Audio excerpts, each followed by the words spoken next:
अनेक राजकीय पक्षांमध्ये जातात, काही प्रेमाने परत जातात, काही आईसनी परत जातात. आईस म्हणजे तुम्ही विसरला असाल तर इन्कम टॅक्स व्हॅलिडी आईस, उन्हाळा पण वाढलाय आजकाल, त्याच्यामुळे काही आईसच्या केसेस असतात, काही प्रेमाच्या केसेस असतात. आता ते काळाप्रमाणे कळत.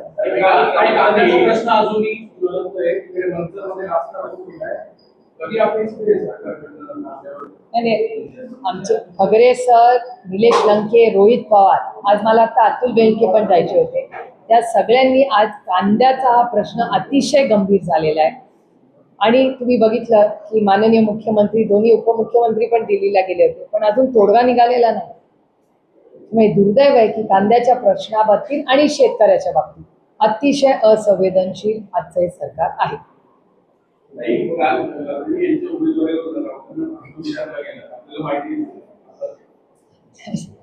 बघा, राऊत साहेब आमचे मोठे भाऊ आहेत, त्यांना आम्हाला सगळं बोलण्याचा अधिकार आहे.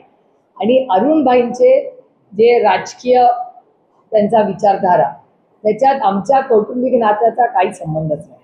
आणि त्याच्यामुळे त्यांनी त्यांचं राजकारण करावं, आम्ही आमचं करू. आता त्याच्यात आमच्या मुलांचा काय संबंध?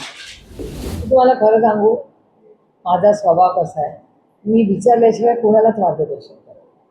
आणि आता वयाने कोणीच लहान नाही, त्याच्यामुळे मी विचारल्याशिवाय कोणालाही मार्गदर्शन करत नाही. माझ्या 2 मुलांना पण करत नाही, घरातल्या कुणालाच करत नाही. सगळ्यांना ते माहिती आहे, म्हणून आजच्या सगळ्यांना आवडतं येईल का काही बोलत.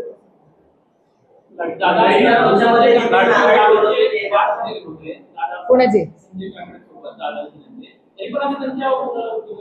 मला खरं फारसं माहिती नाही. मी काय संजय काकडेंना फारसं काही ओळखत नाही. वर्तमानपत्रात वगैरे ज्या काही बातम्या येतात तेव्हा माझ्या मतदारसंघात, काका तुम्हाला माहिती आहे आपण जातो त्या दिलीप बराडेंच्या घराच्या अलीकडे त्यांची एक सिटी आहे वगैरे, त्याच्यामुळे माझी काय फारशी ओळख नाही आणि मला काही फारसं माहिती नसतं या गोष्टी. असतील ना, मूळचे असतील ना, पण आता पुणेकर झाले, त्याच्यामुळे मला काय फारसा काय, पुरंदर पण आपलेच आहे ना, आपले सगळे भावकी आहे तिकडे. पण कुठलेही असले तरी माझे फारसे काय त्यांच्याशी कधी संबंध आले नाहीत. आणि कुठल्या गटाने कुणाला तिकीट द्यावं आणि नाही द्यावं त्या गटाचा प्रश्न आहे ना. आपण कसं दुसरे काय धर्म घेऊ जाके. मी तुम्हाला खरं सांगू, नाही बघा, माझं कॉन्टॅक्ट हा सगळ्यांबरोबर वर्षभर असतो. म्हणजे पक्ष वेगळे झाले तरी घडामोडींचा काय संबंध, नाती कन्सिस्टंट असतात, ती काय ढगासारखी नसतात, आज आला गेला असं नसतं. नाही, माझी कोणाची भेट झाली नाही, माझी भेट झाली नाही, मी कुणाशी बोललेले नाही. ज्यांच्याशी मी रेग्युलरली बोलते त्यांच्याशी माझी बोलणी एनिवे होत असतात. आणि त्यांच्या गटात त्यांनी कुणाला तिकीट द्यायचं, योग्य अयोग्य, मला कोणी मक्तेदारी दिली आहे आणि मला वेळही नाही. मी खरंच तुम्हाला सांगते, महागाई, बेरोजगारी, भ्रष्टाचार, पुढे येणारी आव्हानं, भाजीचा भाव तुम्ही बघताय किती झालेला आहे. सामान्य माणसांनी जगायचं कसं? एक MLCचं इलेक्शन तुम्हाला मोठी बातमी झाली, पण जो शेतकरी डिझेलसाठी तासन तास लातूर असेल, नंदुरबार असेल, हिंगोलीला उभा आहे, त्याचं बघायचं का यांचं एक MLCचं इलेक्शन बघायचं?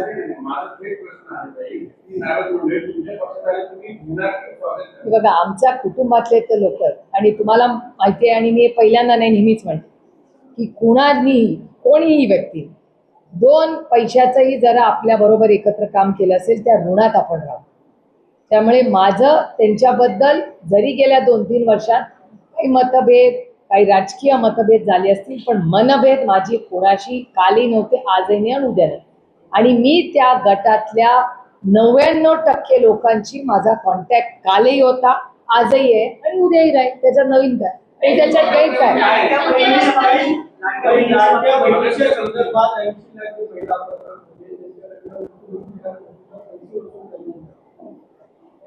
काल एका चॅनलच्या कार्यक्रमात सकाळी मी होते, दुपारी माननीय मुख्यमंत्री होते, आणि माननीय मुख्यमंत्र्यांनी त्या कार्यक्रमात असं स्पष्टीकरण केलं की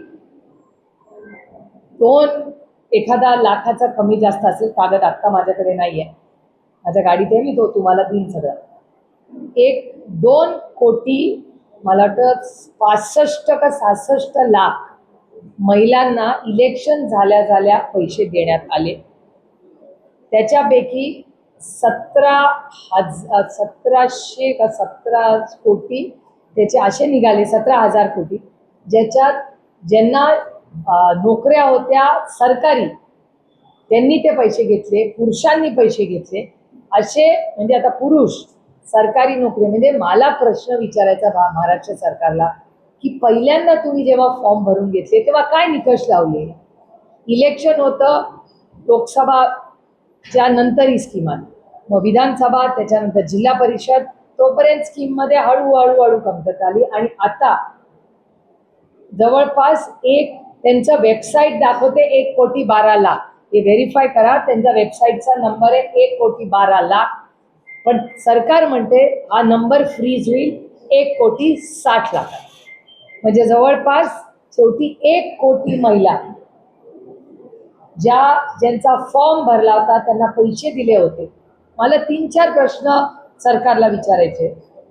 एक तर 1,00,00,000 महिला, 80,00,000 म्हणा, 1,00,00,000 म्हणा, जो काय नंबर त्यांना सरकारला मान्य असेल कारण त्यांच्याच वेबसाईटमध्ये तफावत. पहिला प्रश्न माझा असा आहे की तुम्ही मग इतके कोटी रुपये कुणाला दिले? तुम्ही म्हणता त्या महिला त्या स्कीममध्ये बसत नाही. मग त्या महिलाचे पुरुष आहेत का, डमी अकाउंट आहे, काय आहेत ते अकाउंट, कोण आहे ते? कारण का तुम्ही म्हणता निकषात बसत नाही, मग निकषात बसता नसताना पहिली स्कीम इम्प्लिमेंटच कशी झाली? हा पहिला मुद्दा. दुसरा, ह्याची पारदर्शक इन्क्वायरी झाली पाहिजे. मी SITची पण मागणी मागेही तुमच्या समोर केलेली आहे. तिसरा मुद्दा की याची रिकव्हरी कशी करणार? मी पैसे दिले, मग तुम्ही कुठल्या अकाउंटला पैसे दिले, कुणाला पैसे दिले? तुमचं म्हणणं EKYC झालं नाही. मला प्रश्न पडतो, तुम्हाला आठवत असेल माननीय मोदीजींनी एक स्टेटमेंट केलं होतं की मी कॅश हद्दपार पार करणार आणि त्यांनी नोटबंदी केली होती. नोटबंदी झाली, सगळ्यांची जनधन अकाउंट होती. अभिमानाने आम्हाला सांगायचे करोडो लोकांची जनधन, सगळे जे नॉन बँकिंग मधले 100% बँकिंग सिस्टम मध्ये आले जनधन योजना. आणि मनमोहन सिंग साहेबांच्या सरकारने आधार कार्ड काढलं, तर गाव, वाडी, वस्ती आधार कार्ड मिळालं की नाही या देशात सगळ्यांना? हे मनमोहन सिंग साहेबांच्या काळात झालेला उपक्रम. मग जनधन योजना ती पण चिदंबरम साहेबांची योजना, पुढे मोदी साहेबांनी ती पुढे नाही मान्य केली, पुढे केली नाही, पण ओरिजिनल ती जनधन योजना ही चिदंबरम साहेबांची, मनमोहन सिंग साहेबांच्या सरकारने.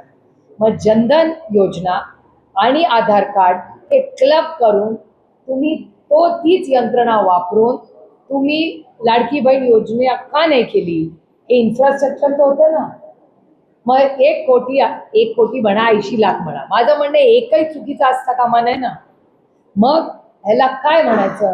इलेक्टोरल भ्रष्टाचार म्हणायचा, बनवा बनवी म्हणायचा, आमचे जयंतराव म्हणाले तसं गरज करो. मला माहितीये काय ही योजनाची आहे ती एवढ्या मोठ्या प्रमाणात राबवायची होती ना, हे सगळं राबवायला राज्य सरकार सक्षम वेळ घेऊन असं वाटतं तुम्हाला?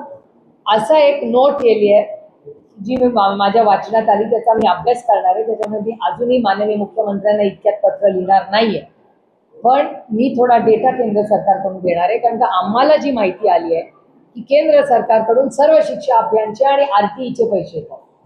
ते RTEचे पैसे शिक्षकांना न देता, शाळांना न देता ते सर्व शिक्षा अभियानमध्ये जातात आणि सर्व शिक्षा अभियानचे पैसे लाडकी बहीण योजनेला देतात. माझं म्हणणं आहे की ज्याच्याबद्दल मी तुम्हाला इतक्या वेळा बोललो, फिस्कल डेफिसिट मॅनेजमेंट, मी तुम्हाला किती वेळा सांगितलं आहे त्याच्याबद्दल की हा कायदा अटल बिहारी वाजपेयी साहेबांनी आणला आणि मनमोहन सिंग साहेबांनी पुढे दिलं, ज्याला FRBM ऍक्ट म्हणतात, की किती पैसे आले आणि किती खर्च करायचे, तिथली जी गॅप असते त्याला फिस्कल मॅनेजमेंट डेफिसिट म्हणतात.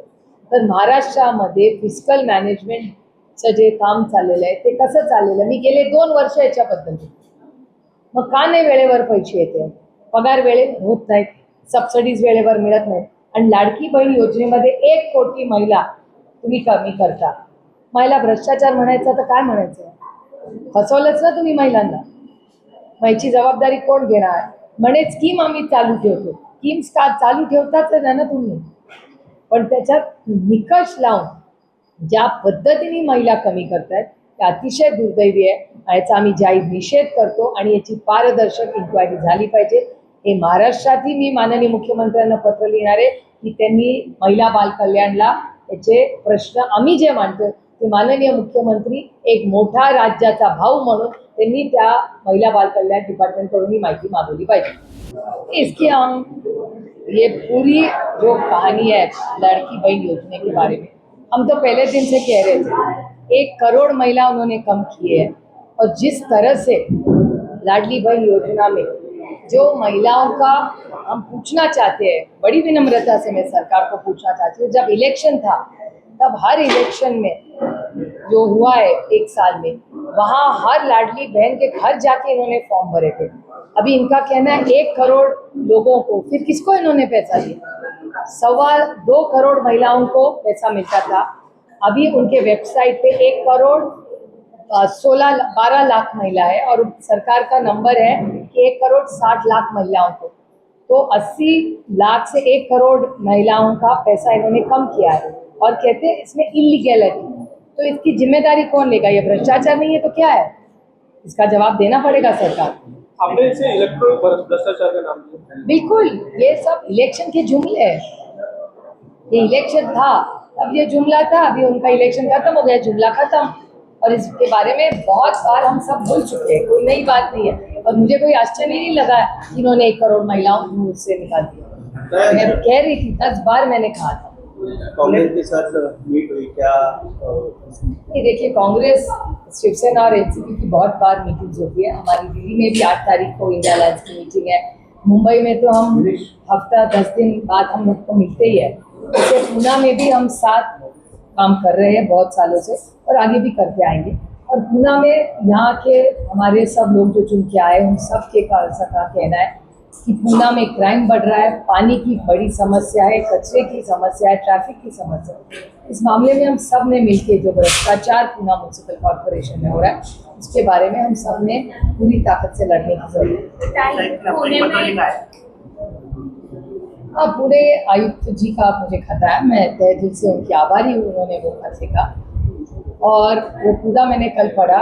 और जो चीज़ें मुझे लगी कि उनको बतानी चाहिए, एक नागरिक की तरह, एक पुणेकर होने के नाते और एक लोक प्रतिनिधि होने के नाते, कोई फैक्ट्स जो वर्तमान पत्र और चैनल्स पे आए पूरा डेटा मैं उनको भेजी। ताई, पुणे में एक वीडियो सामने आ रहा है जिसमें चुपके से मटका का धंधा ऑपरेशन चल रहा है। वहीं पे हमने देखा इलीगल लिकर का एक्शन लिया गया है, वहीं दूसरे भी इलीगल दारू या इलीगल ठेके अभी भी पुणे में चालू है। यही तो मुझे आश्चर्य लगता है ना, पुलिस को जो पता नहीं वो प्रेस को पता है।